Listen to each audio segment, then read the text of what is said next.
No, no, yeah, it was, for me, it was like terrible because I couldn't do it. I think You're live now. I think I can, okay, let these guys sit down and then I can start.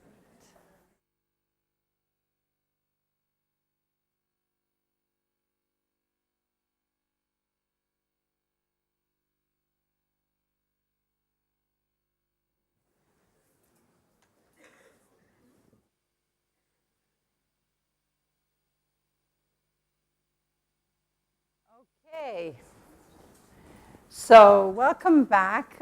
This is our closing session, and this is the end of a 2 day of intense conversations, 2 days of exchanging, 2 days of learning, 2 days of hearing both sides of the coin, 2 days of thinking to yourselves, am I in the right job? Should I change jobs? 2 days of thinking to yourself, well, maybe what I've done so far is not the right thing. Wow, this was a great idea. Maybe I should try doing it this other way. So we're going to take a moment now and do some reflections. Think about what is it that we have learned.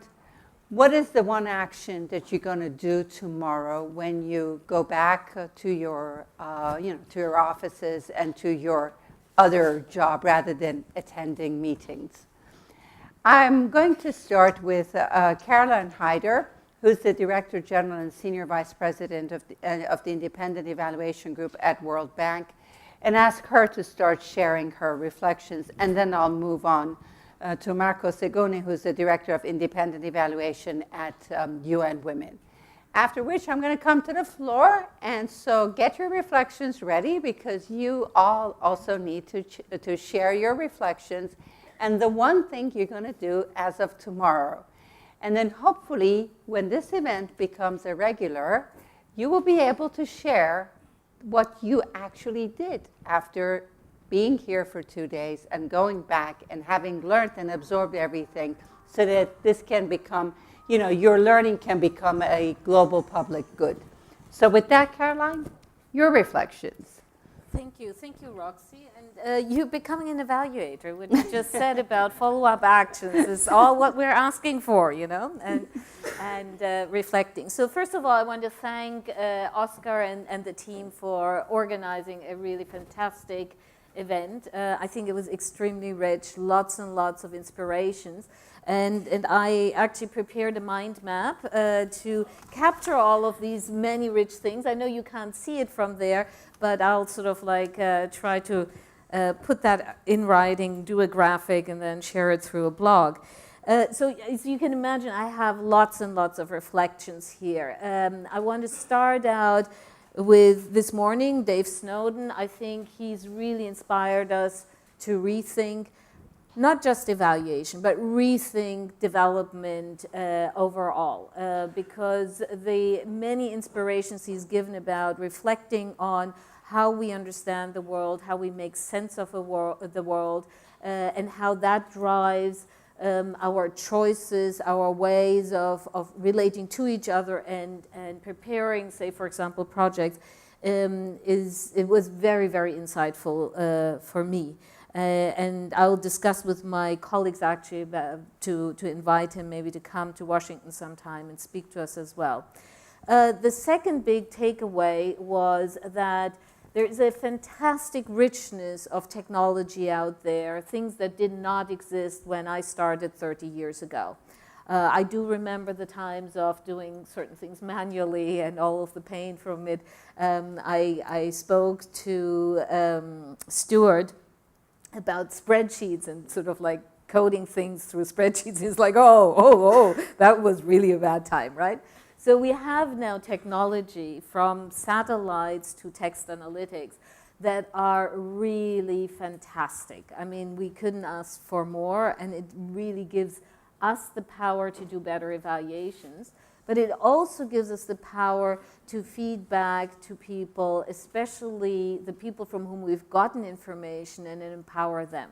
It doesn't happen automatically. We have to make the extra effort to realize that, but it has been always a problem when you do the paper type of evaluation. When you go to the field, you normally don't have time to return and provide any feedback as to what you find and how people can use it.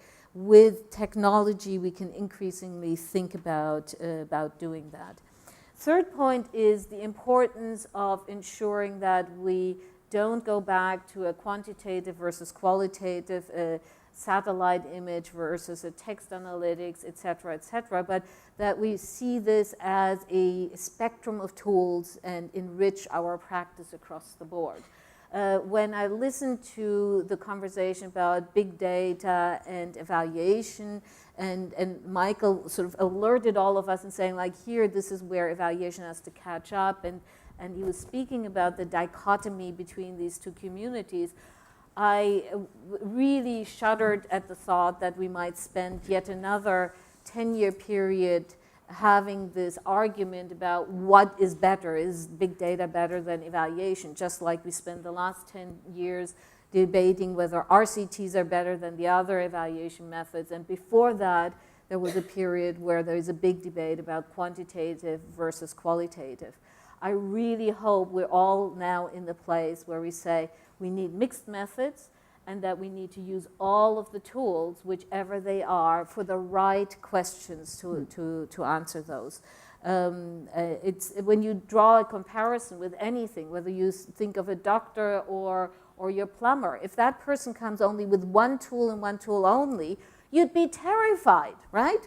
I mean, when it comes to evaluation, we end up in this sort of like really stark sort of positions of like, no, only this tool is valid and only this tool generates the right information.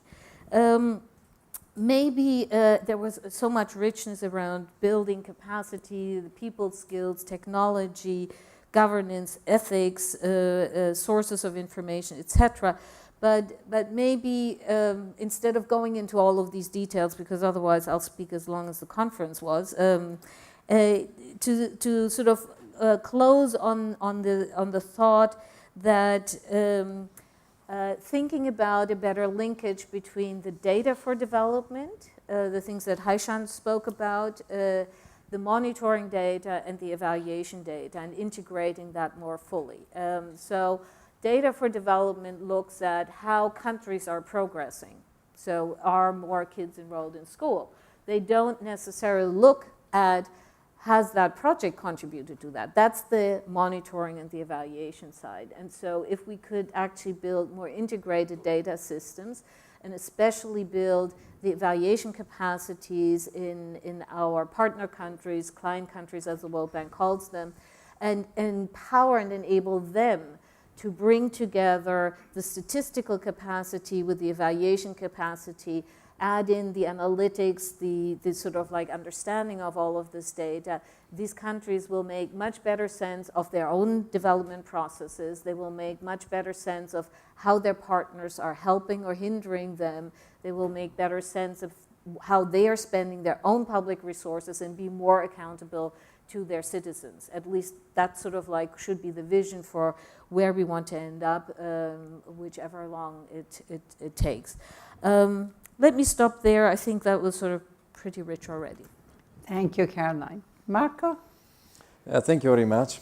You know, talking after Caroline is always quite challenging, as you know, she's such a fine mind, but I will try my best. And I would like to start by echoing Caroline in thanking Oscar and the team from IFAD for organizing what I think is really a very timely and fascinating discussion. Because it has been really an excellent opportunity for learning, I think, for all of us. So I have mainly three takeaway messages.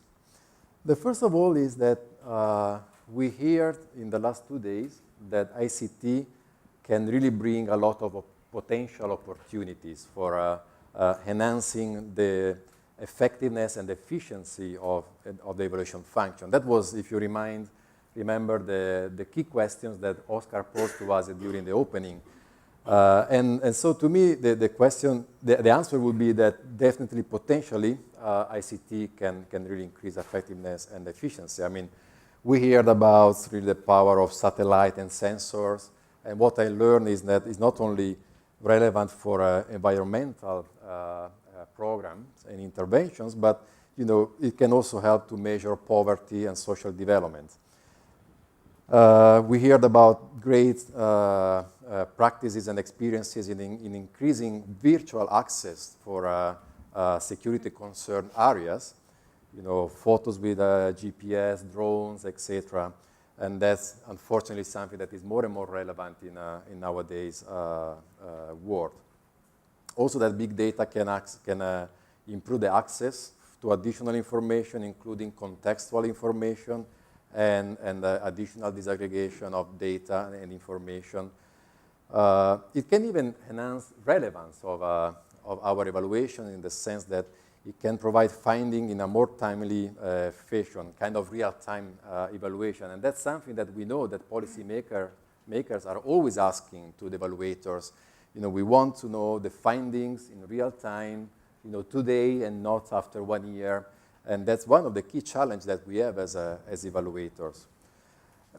In addition to all the discussion also this morning on data visualization, webinar to facilitate dissemination and use of evaluation, open data, crowdsourcing, et cetera, et cetera. What was new to me is the entire idea of applying artificial intelligence or machine learning to evaluation.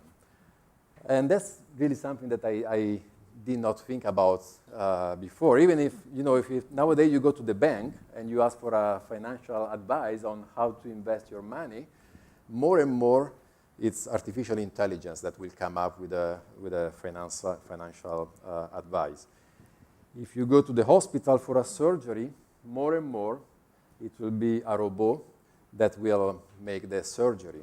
So even in cases of life or death situations, we are relying more and more on artificial intelligence, but I don't know why it didn't came to my mind that we can apply potentially this also to our own work. So first key takeaway message, yes, absolutely, there are big opportunities in applying ICTs for increasing the effectiveness and efficiency of evaluation. However, all of these come with challenges and risks. And as development practitioners, I think that we should always put social justice and human rights at the center of what we do. And I really like a lot some of the comments that we hear in these last 2 days. And in particular, the question, who is benefiting from and who is taking the risk for all of these discussions. And if I may go the next step forward, are we going to increase inequalities by not capturing those left behind? Are we going to exclude stakeholders' engagement by simply extracting data?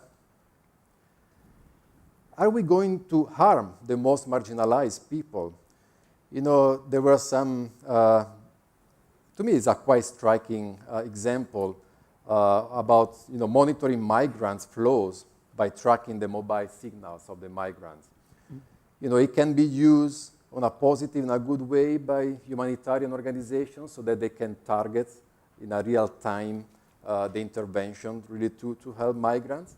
But it can be used in a very different way by the parts that are in conflict, for example, so that they can also target those targets, in the conflict, those same populations. So the same data, the same potentialities can be used in a very different manner. So I think these are all risks that we have to keep into consideration. And if I may paraphrase Robert Campbell, who always reminds us, whose evaluation questions are we talking about? Then now I think we should also ask ourselves, whose algorithms are we talking about? Whose big data are we talking about? And whose interpretation of big data are we talking about? So to me, the big question is, should the evaluation community embrace ITC or resist ICT? Taking into consideration that what we heard in the last 2 days, ICT is a train that already left the station and it will accelerate. with or without us. And also, what Bamberger was telling, that evaluation may risk to be overshadowed by the big data community, as decision makers more and more want real-time data to inform real-time decisions. So this brings me to the third and the last key takeaway message on the way forward. And that is that, personally, I think we should not resist ICT, we should not embrace ICT, we should shape the application of ICT to evaluation.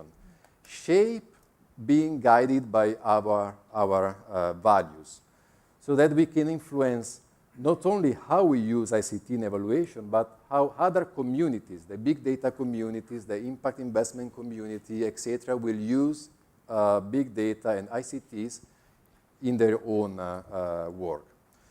With two overall pointers. First of all, that development should always be people-centered and not technology-centered. So, as we heard also this morning, human intelligence should be augmented but not replaced by artificial intelligence. And always keeping in mind that the Sustainable Development Goals tell us that we should focus on the no one left behind. So always looking how to apply ICT through the lens of social justice, human rights, and gender equalities. And also with two methodological pointers.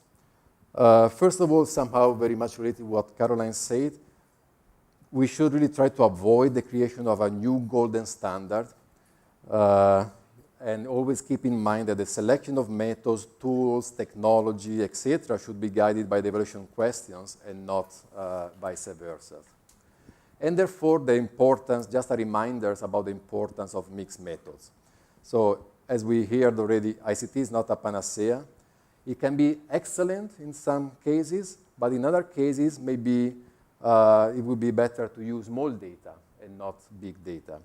And as we heard during the 2 days, big data does not always mean better data.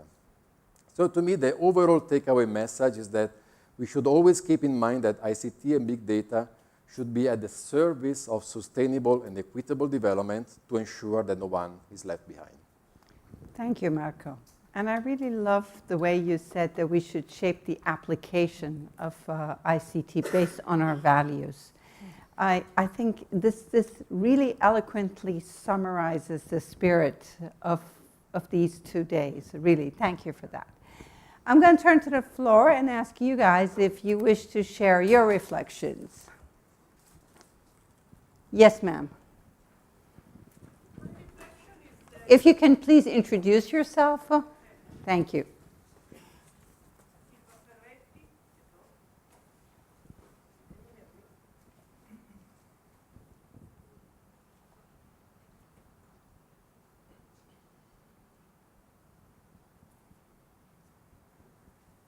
Okay, Silva Ferretti, independent consultant.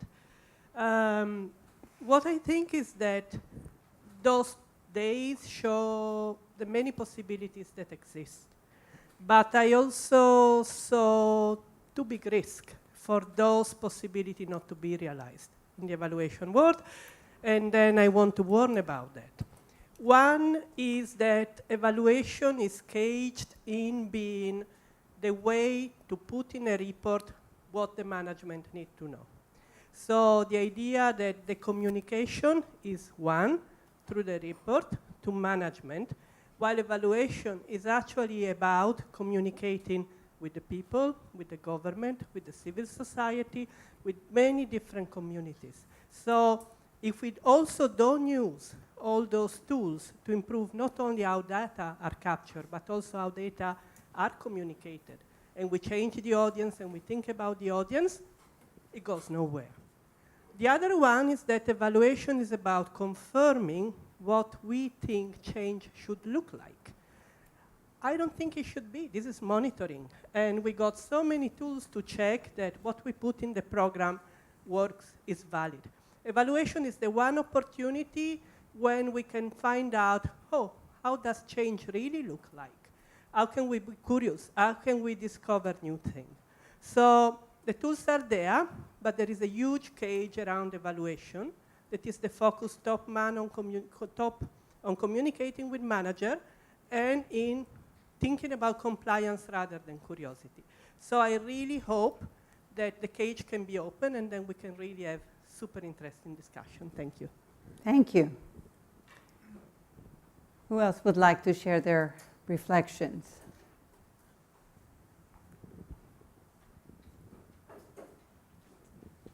Yes, Michael.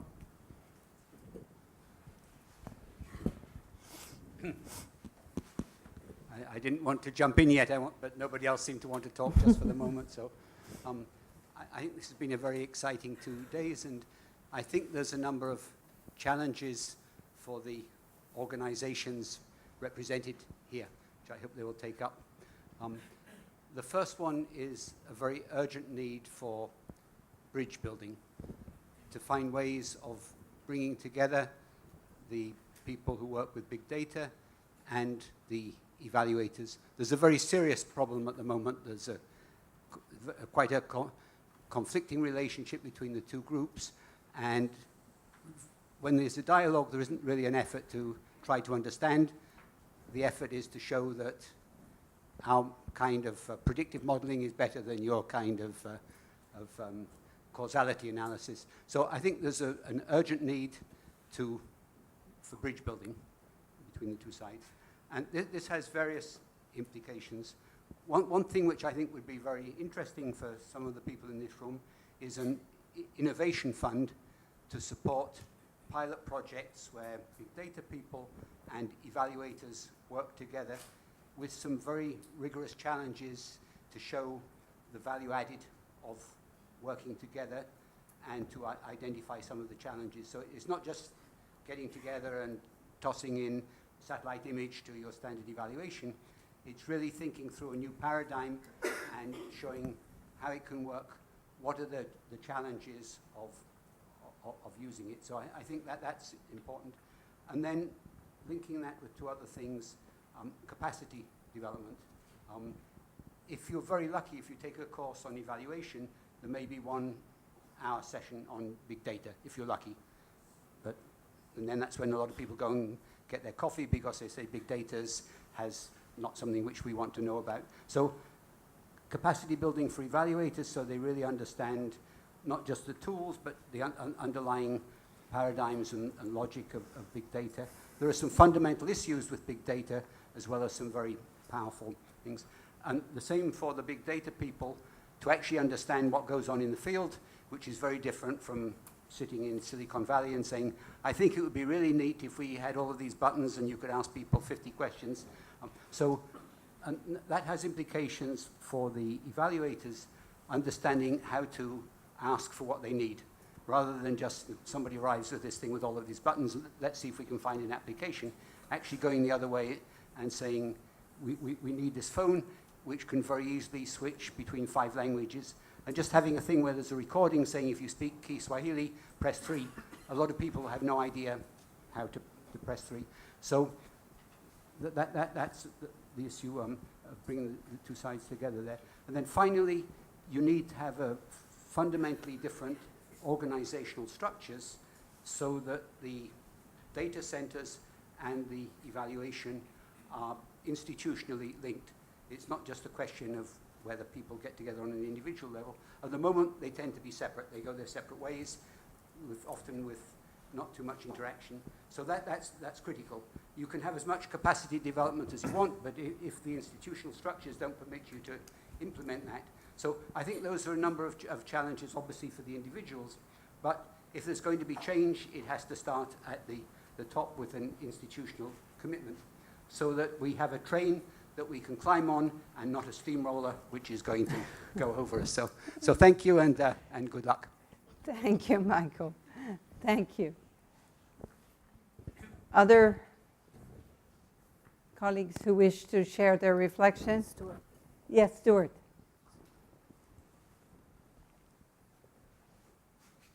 I just want to add from personal experience to something Michael just said, which is this idea when people who come from different perspectives try to work together, they often do separate work and then they combine it at the last minute. one of the most, and this has come up a lot because we had funding from the National Science Foundation for years, and I've reviewed grants and sat on panels, and you can see a real difference in proposals where people take their share of the funding and go back to their university and work in their cubicle alone and don't do really interdisciplinary things. And one of the things that really transformed me as a person and as a researcher was actually working with computer scientists who were so different from me and whose perspective couldn't have been, you know, more alien to me when I met them. But after actually working with them and building sort of cross-cutting projects where we couldn't ignore each other, we actually had to work together, it's a very transformative thing. So I would just second what you said, that there's a difference between working together and actually working together. That's what Dave said this morning about the difference between a crew and a team. Yeah? And I personally found that very profound because the crew actually, they have roles and the team collaborates. Yeah? So yes, you're absolutely right. Yeah. Yes, over there. Alessandra. Yes, thanks a lot. I think it was a great conference, very interesting. What I'm taking away from this conference is that technology really should be an aid to the evaluator, not a substitute, right? And we always should be theory-based, right? We should always have our hypotheses and then and use the technology to leverage on larger data sets, work in collaboration with data scientists. But actually our results always have to be validated, right? Validated with the stakeholders, with the beneficiaries, and of course afterwards disseminated. So the validation, I would like to emphasize it. Maybe, I don't know if it was mentioned, but this is an important aspect of impact evaluation. And then, yes, so thanks a lot. Thank you, Alessandra. Fabrizio. Thank you. I also enjoyed the conference, and I'm going to say a few words from evaluator perspective, and I'm going to be mildly controversial. What I'm going to say is that there's one thing which I liked from this conference, and I think it's a great opportunity for evaluators. If you look at how evaluators work in networks, we've been discussing for many years on making our work more homogeneous, high quality standards, but if you look at the standards we've thought of, we're mostly about processes, institutional configuration, criteria. But in a way, we have not dedicated so that much time in the past to quality of data quality. Look at the proportion and time spent on having more homogeneous, more standardized evaluation products, criteria, but not so much about quality of data. I think this challenge that comes also from new technologies, perhaps a challenge to us to think more about the quality of data that we use and how they can improve our quality evaluation, but also how they can better stir change and drive changes and drive improvements in the program and projects that the organization finance in the end. Thank you, Fabrizio. Anybody? Yes, ma'am. Yes, Katinka from Unitar. Also, big thanks from my side to all the organizers and speakers from this very interesting conference. You asked us earlier about the takeaway or the first thing we would do coming back to the office.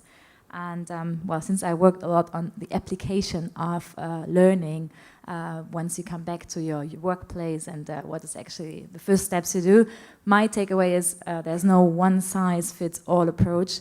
Now, so what I'm going to do is I will define an action plan and see what would fit for my organization, for what specific evaluation, for what specific project, see what can be of benefit, but also being conscious of all the kind of issues to take into consideration before deciding which are the right tools and which is the right combination of tools. So this is my takeaway. Take a step back, see what fits best for our specific organization, background, project, evaluation, and really make sure to consider, I don't know, a pro and con approach and see what fits best for the specific situation. Thank you. Thank you. And make sure you don't do checklists or else Dave is going to come in. I'm going to go back to Caroline and Marco and ask them, what is the one action you're going to do when you go back? Oh, there are many actions. As a matter of fact, I've already invited Stuart to come to Washington and speak to my folks, because we are already using text analytics, but I think it would be very inspiring to hear more about it. We are using various ICT things, so that we'll continue that conversation and deepen it. But above all, inviting Dave Snowden to come and have that conversation that really actually shifts the perspective. That's something we'll see whether we can convince him to come, but that would be very interesting. Great, good. This is a very good fruit. IFAD influencing the World Bank. You can write that. Marco. Well, perhaps what I will not do. Okay, that's even better. And what I will not do is I will not become an ICT specialist. Okay. And I will not ask to my team to become an ICT specialist, because I think that we should familiarize with the application of ICT, big data, et cetera, so that we should be able to decide when ICT should be applied and when not, in what circumstances, et cetera. And then, if we think that's the case, that the application of big data, ICT, et cetera, is the best way to go, then we can ask for and look for external specialization on this. But what I will do is also, I like very much Snowden's reference to the Welsh country when he was saying that they have an intergenerational partnership to shape the future. And I think that in the case of ICT, big data, et cetera, that's really a partnership that we should do with young evaluators, because they are the ones that really, I think, that naturally they are, but they were born when they are digital born. So it's really a partnership with young evaluators, and likely there is already a partnership existing that is called Evaluators, that brings together young evaluators from all over the world. So that's something that I will do. I will try to reach them out and to see how they can contribute to help us as a community to shape all the discussion about the application of big data in evaluation. Great. Now, before giving Oscar the floor to deliver his closing remarks, anybody from the floor would like to share with us what is the one thing you're going to do when you go back to the office? Yes, sir.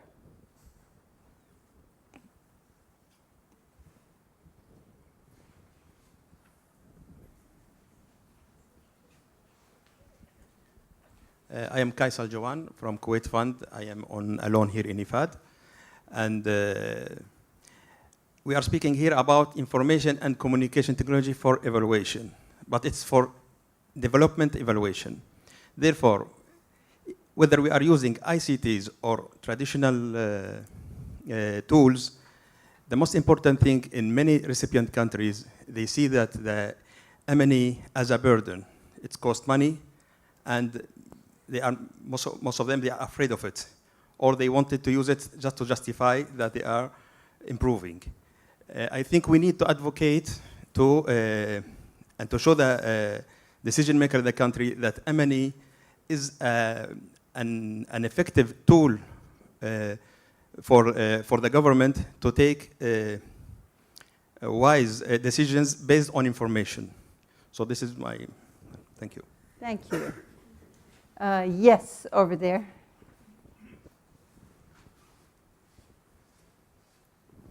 Hi, I'm Andrea Cook. I'm the Director of Evaluation at World Food Programme.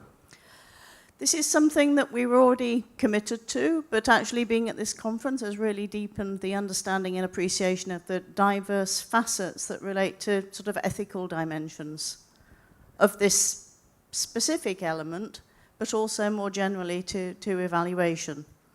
So at WFP, we are already planning this year to update our ethical guidance, and in the context of the United Nations Evaluation Group, we're also committed to updating our ethics guidance and code of conduct for UN evaluations. This conference has really sort of deepened that understanding, but also identified some kind of interesting practice that we can be reaching out to, so we're pulling on good practice globally. Thanks. Thank you. Anybody else? Okay, on a lighter note, oh, yes, ma'am, yes. I don't know. It's on, it's on. I don't know how relevant is this, but I represent FAO, Office Evaluation here, and we had a conversation with a few people from the office, and I know that we decided to invite few people from IFAD to continue this exchange in FAO on Collect Oath, and we met few people whom we would like to invite and to participate in our Learning Week. So this knowledge sharing will continue on broader scale. Very good. Sir? It is really a question, it is not a contribution. Technology is here, but it's changing very fast. Can we evaluators be at its pace so that we adapt to it? What should be this speed? How can we go with this speed that is changing? Marco has said the doctors will soon lose their jobs because now, even in your house, you can sit and put in a computer, organize your disease and get medicine from it. The same, that my worry is that, okay, big data, changing every day, but is evaluation function and its evaluators changing in that direction with the same speed, with the same pace? Even if we adapt now, even if we are trying to adapt, can we cope with this speed of change? Just a question of reflection. Remember what Dave said, algorithm will not cut it. So whether you like it or not, human experience is going to call the shots at the end of the day. So the doctor, the robot can be an aid to the doctor, but it will I do not foresee the doctor being replaced by a robot, really. Again, as I said, I was a technological determinist. I've changed my mind. Yeah.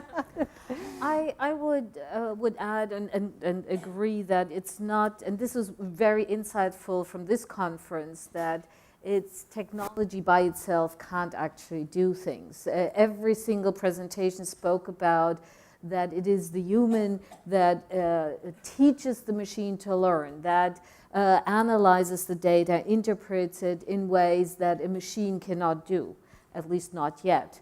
The one thing that I would add, and I don't think I said that in the beginning, I was fascinated to learn how much machines can be trained to learn, and then thinking about how resistant a lot of human beings are to learning and changing. We hopefully will not end up in the situation where machine will outdo man in terms of their learning capacity. And that has a lot more to do with behavioral economics and incentives, etc. But that, I think, is something that will happen more to, our great-grandchildren, hopefully, and not sort of in the immediate future. Okay. I'm going to just share with you what I'm going to do when I go back. I'm going to write a blog post on the obituary of PDF, and I will share the link so that you can all read it and then comment and tell me that I'm wrong. So just to say, since this lady was spreading fake news and evaluations are downloaded minus 200 times, PDFs. My office sent me immediately the stats. In April alone, we had 4,288 downloads. But I still write the blog posts. Okay, on that note, if I may ask Oscar to deliver his closing remarks.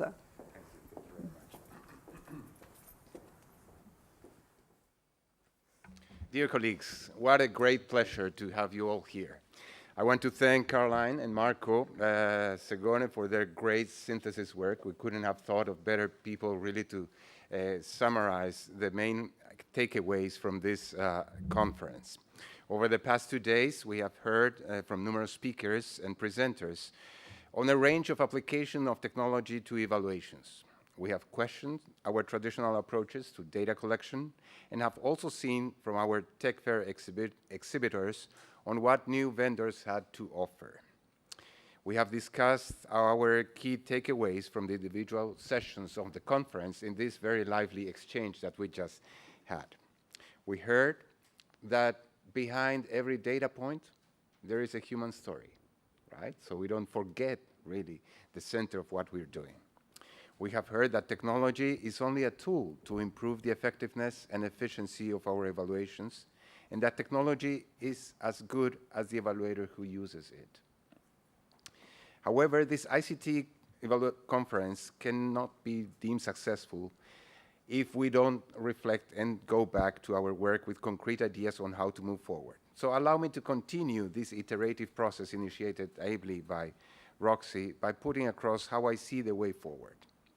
We need to recognize that we are evaluators first and not technology wizards. I'm with you, Marco, right? Resources and capacities are not always sufficiently geared towards mainstreaming technology into our work. However, we have to do it, and we need to bridge this divide. In such a context, the key lies in tapping into complementary and shared capacities with partners.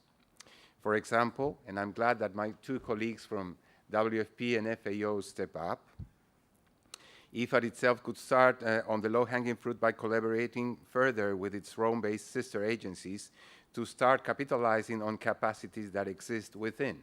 And we have seen some of examples presented yesterday. And they certainly do so, as showcased during the breakout sessions. It could mean new collaborations with other participants here too, private sector, NGOs, academia, who also do have a key role to play. I envision shared capacities for mutually beneficial partnerships. This task will not be easy, nor will it be a linear path. We will need to overcome organizational inertia. We will have to learn, innovate, and grow. I would like to bring your attention now for a moment to recognize the contributions made by a number of colleagues who made this conference a great success. Let me start by thanking Mikhail Carbon, Hans-Diep Kaira, and Hamdi Ahmedou for showcasing some examples of IFAD's use of ICT in evaluation.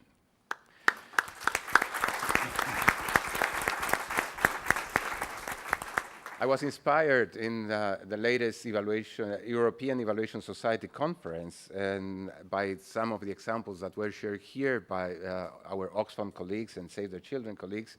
And I came immediately back to the office as now we're sharing what we're going to do.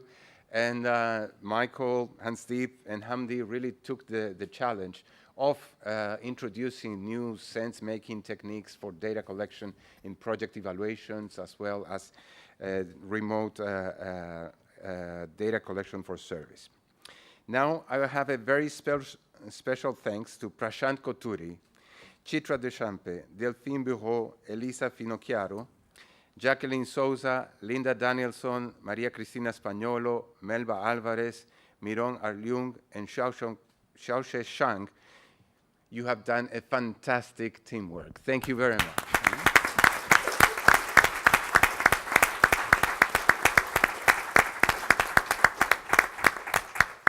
Another special thanks goes to our moderator, Roxanna Samii.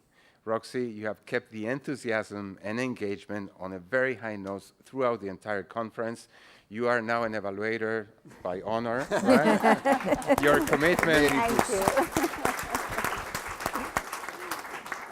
Your commitment and passion was contagious and very, very much appreciated. So let us step out of here with an open mind and with new knowledge of what exists out in the world, with the recognition that this is just the beginning of a long iterative journey on how to keep improving our evidence-based work. And to use a farming metaphor, I am sure these experiences and ideas were planted on fertile ground and will yield wonderful fruits. This was ICT4Eval. Thank you for your participation.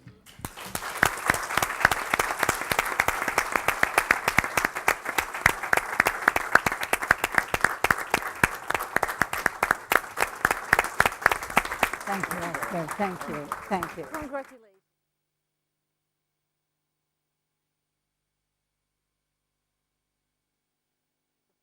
For accepting my joke.